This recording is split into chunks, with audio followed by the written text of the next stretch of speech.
ओम गणेशाय नमः। ओम नमः शिवाय। मैं निखिल ज्योतिष आचार्य आप सभी का मेरे चैनल पर पुनः स्वागत करता हूं। आशा करता हूं कि आप सभी स्वस्थ होंगे। महादेव की कृपा आप सभी पर सदैव बनी रहे। ये वीडियो वृषभ यानी कि टॉरस के लिए बहुत विशेष है, क्योंकि वीडियो है आने वाले सप्ताह यानी कि 14 से 20 अप्रैल 2025 के साप्ताहिक राशिफल के बारे में। कैसा रहेगा आने वाला सप्ताह टॉरस के लिए, वृषभ के लिए। जो मेरा साप्ताहिक राशिफल होता है वो प्रमुखतः चंद्रमा और उनकी गति पे आधारित होता है। चंद्रमा एक ऐसे विशेष ग्रह हैं जो बहुत ही तेज़ गति से भागते हैं, 2.25 से 2.5 दिन में राशि बदल लेते हैं, मन के कारक हैं।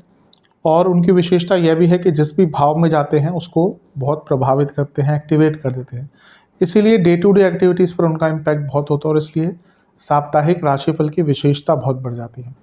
क्या प्रभाव रहेगा आने वाले सप्ताह में चंद्रमा का आपके जीवन पर, चंद्रमा के गोचर का इस आपके जीवन पर क्या पॉजिटिव हो सकता है, नेगेटिव हो सकता है। ज्योतिष के माध्यम से एक संभावना जानने के लिए, गाइडेंस प्राप्त करने के लिए साप्ताहिक राशिफल अति विशेष होता है। यदि आपकी लग्न राशि या चंद्र राशि वृषभ है, दोनों ही गाइडेंस के लिए इस राशिफल को देख सकते हैं।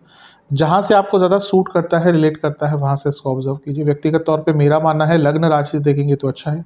इनकेस नहीं पता आपको अपनी लग्न राशि, तो आप अपनी चंद्र राशि से भी इसको देख सकते हैं। शुरू करते हैं। चंद्रमा आपके छठे भाव यानी कि तुला में ही रहेंगे। ये होगा 14 तारीख को, ऑलरेडी यहीं पे उनका प्रवास होगा और 15 तारीख रात के 9 बजे तक वहीं पर रहेंगे। चंद्रमा का छठे घर में आना मिश्रित प्रभाव देता है।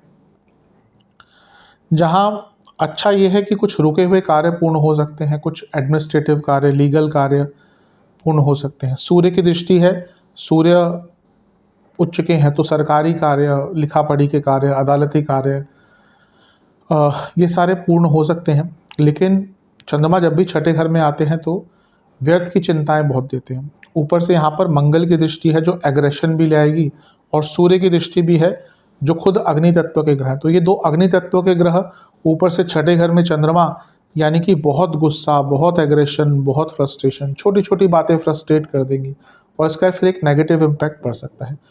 गुरु से छठे में है तो ये शकट योग बनता है, यानी कि किसी ऐसा नहीं कि सारे कार्य अटकेंगे, लेकिन शकट योग में ये अवश्य होता है कि कोई महत्वपूर्ण कार्य आपका अटक सकता है। तो इसलिए अपने हर कार्य को बहुत प्लान्ड वे में, टाइम बाउंड तरीके में कीजिएगा। मंगल का प्रभाव है जो 12वें घर के स्वामी है, तो ये बता रहा है खर्चे थोड़े से बढ़ेंगे, लेकिन यात्राओं के अचानक से योग बन सकते हैं आपके। और सप्तम के स्वामी यानी कि मंगल, ये भी मतलब कि वो सप्तम के भी स्वामी है। बिजनेस में भी थोड़े से लॉसेस या खर्चे हो सकते हैं, पर कुछ अच्छा करने का अवसर भी बिजनेस में आपको प्राप्त होगा।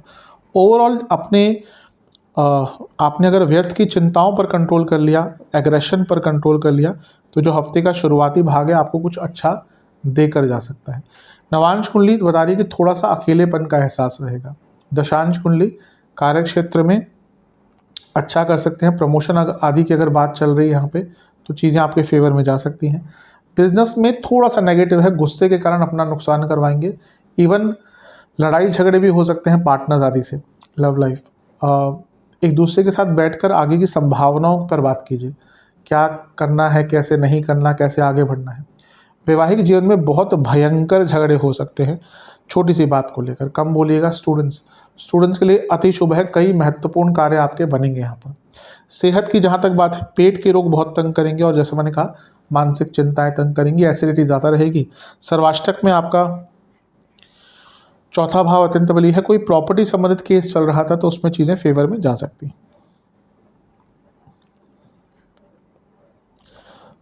15 तारीख रात के 9 बजे चंद्रमा आ जाएंगे आपके सप्तम भाव में यानी कि वृश्चिक में, और 18 तारीख सुबह के 9 बजे तक उनका प्रवास यहीं पड़ेगा।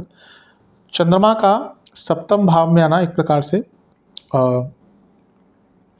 न्यूट्रल माना जाता है। बहुत अच्छा नहीं होता, बहुत बुरा नहीं होता, न्यूट्रल माना जाता है। अब यहाँ पे वो नीच के भी हो गए। मैं रिसेंटली कई वीडियोस में नीच के ग्रह के बारे में बताया कि ऐसा नहीं कि वो नीच या गिरा हुआ ग्रह हो जाता है, उसके जो नेगेटिव कारक करते हैं वो उभर के आते हैं। तो चंद्रमा मन का कारक है, तो वो नीच में जब अगर नीच के हो गए तो व्यक्ति बहुत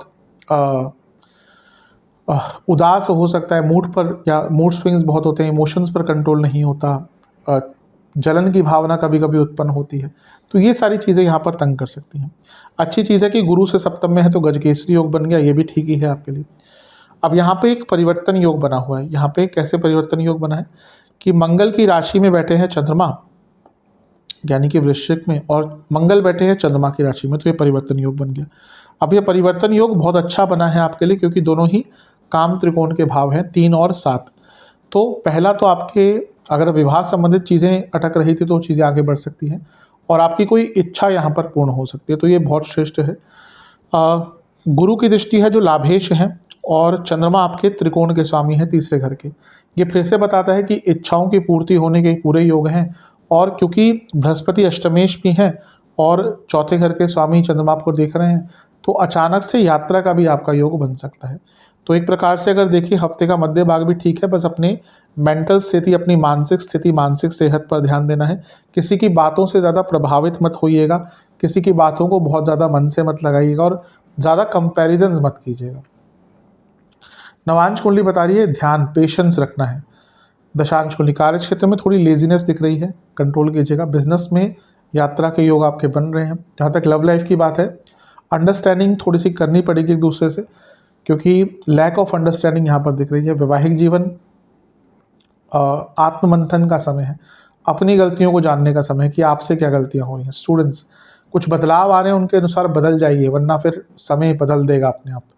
सेहत के हिसाब से एंग्जाइटी, ब्लड डिसऑर्डर और इंडाइजेशन। सर्वाष्टक में आपका भाग्यस्थान बली है, बहुत अच्छा है। भाग्यस्थान का बली होना यानी कि जो चंद्रमा का नीच का जो होना है वो उतना नेगेटिव इम्पैक्ट नहीं देगा।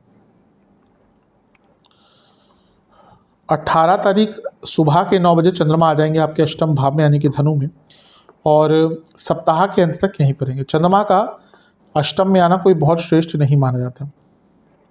अब यहाँ पे धनु में आ गए तो एंग्जाइटी और बढ़ेगी, और फिर से शकट योग बन गया, गुरु से अष्टम में चले गए। तो ये हफ्ते का जो अंतिम भाग है ना, ये भी आपके लिए मानसिक अनिश्चितता लेकर आएगा। जो शुरुआती भाग है उसमें उतना प्रॉब्लम नहीं रहेगी, लेकिन अंतिम भाग में तो बहुत ज़्यादा अनिश्चितता दिख रही है, और रही सही जो कसर है वो शनिदेव पूरी कर देंगे, क्योंकि उनकी दृष्टि है, तो ये विष दोष भी बन गया। तो हफ्ते का अंतिम भाग जो है आपके लिए मानसिक स्वरूप से नेगेटिव है। फिर से शकट योग बन गया है, तो कोई कार्य जो अटक रहा है ना, वो आपको यहाँ पे मेंटली बहुत डिस्टर्ब कर देगा। तो बहुत ज़्यादा ध्यान दीजिएगा अपने मानसिक चीज़ों पर, चिंता नहीं करनी, किसी की बातों में नहीं आना, किसी एक चीज़ में इतना नहीं घुस जाना कि हर चीज़ें फिर अब आपके लिए आउट ऑफ कंट्रोल हो जाए। तो अपने मानसिक सेहत पर जैसे बनेगा ना, सबसे ज़्यादा ध्यान देने की आवश्यकता है।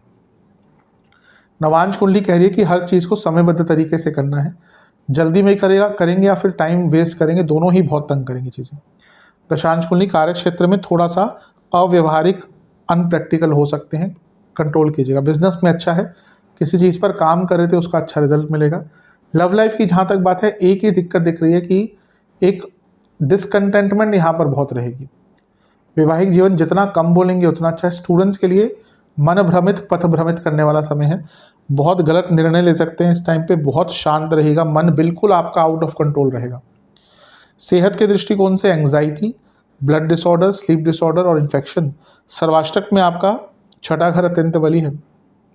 ये बता रहा है कि हफ्ते का अंतिम भाग मानसिक दृष्टिकोण से बहुत टफ हो सकता है। उपाय के स्वरूप में काली चालीसा का 3 बार पाठ कीजिएगा। आशा करता हूँ कि वीडियो काम आएगी। चैनल पर नए हैं सब्सक्राइब कीजिए, वीडियो को लाइक कीजिए। मिलता हूँ आप सभी से अगली वीडियो में, तब तक के लिए ओम नमः शिवाय।